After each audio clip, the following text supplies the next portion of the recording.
Ang napili kong Sustainable Development Goal is quality education.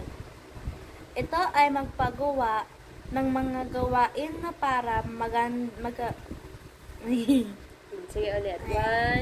Ulit lang. 1, 2, 3, go. Ang napili kong Sustainable Development Goal is quality education. Ito ay paggawa ng mga gawain na para maganda ang kalidad ng education sa Pilipinas. Ito ay nakakatulong sa mga kabataang Pilipino.